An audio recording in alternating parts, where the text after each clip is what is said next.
Salut salut! Bienvenue pour un nouvel update graphique. Vous le savez si vous avez suivi les vlogs du mois de septembre, j'ai pas beaucoup lu au mois de septembre, et comme j'ai fait beaucoup de lectures et graphiques au mois de septembre, j'ai publié beaucoup de vidéos comme ça, j'avais rattrapé mon retard. Sauf que, même si j'ai pas beaucoup lu de bouquins au mois de septembre, j'ai fait un week-end à 1000 sur lequel j'ai lu quand même pas mal de graphiques.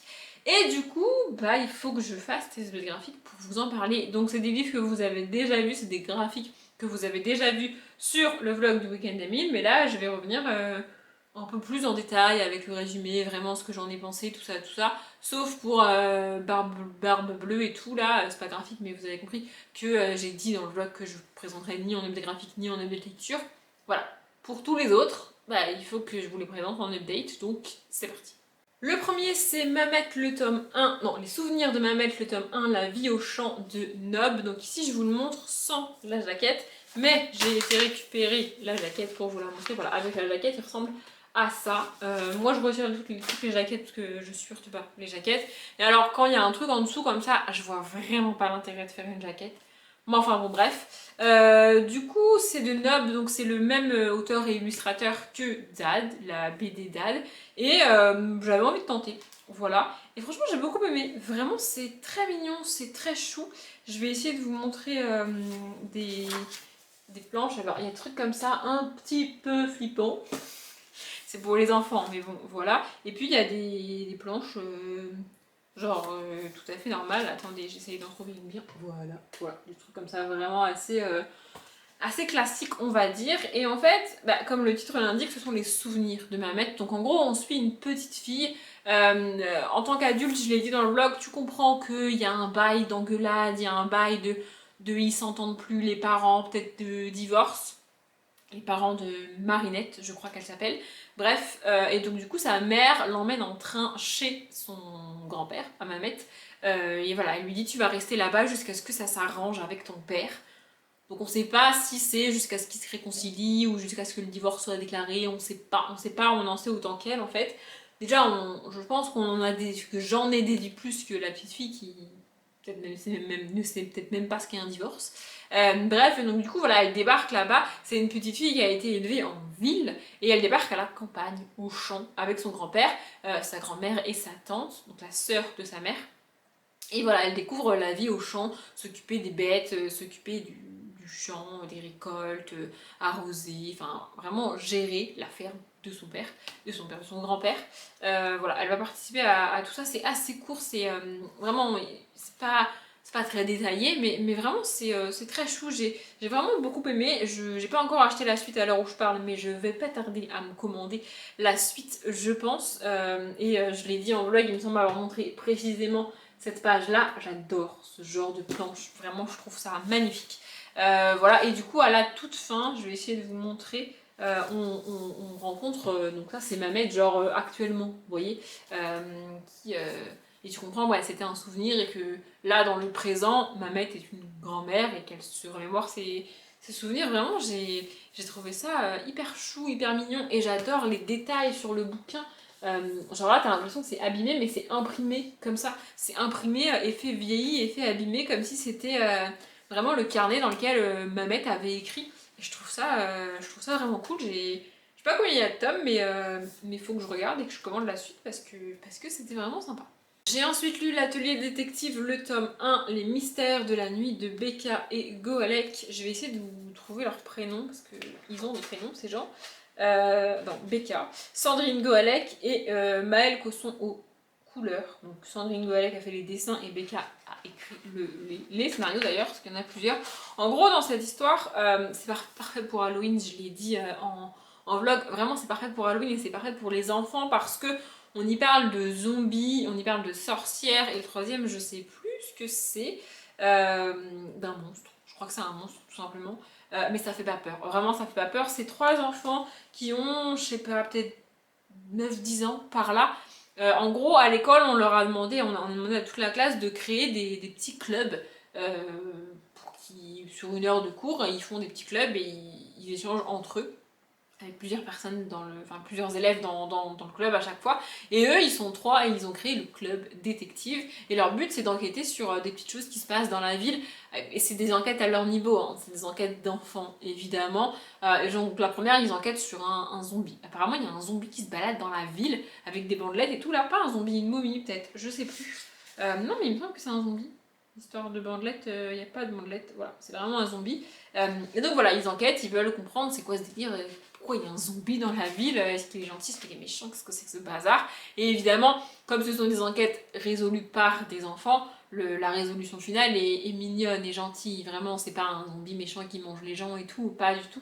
Vraiment, j'ai trouvé ça très cool, c'est vraiment très mignon.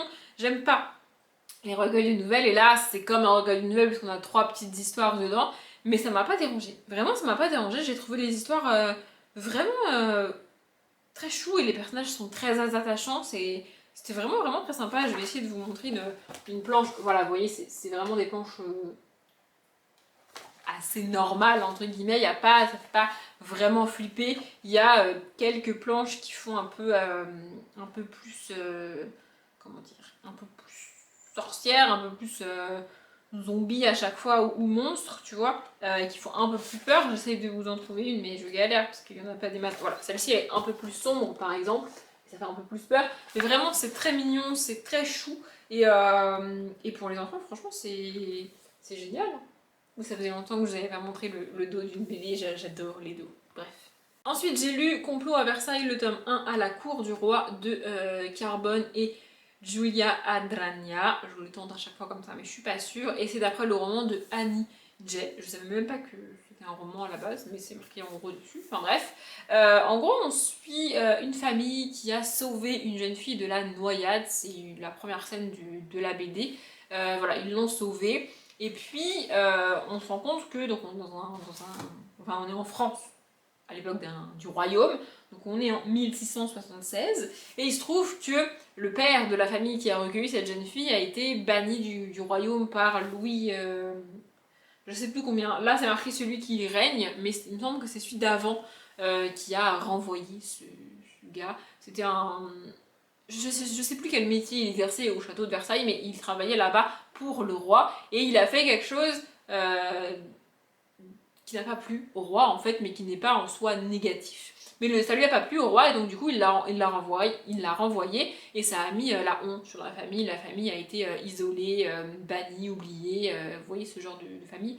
Voilà, donc du coup ils vivent comme ça, jusqu'à ce qu'il retourne au château avec cette jeune fille, et donc du coup il y a toute une histoire sur qui elle est, pourquoi elle est là, avec la reine aussi, la reine de France évidemment, bref. Voilà, vraiment j'ai trouvé ça très cool, c'était vraiment très sympa. Je vais acheter la suite aussi, je sais pas si elle est sortie, je sais même pas quand est sorti ce tome 1, je vais regarder.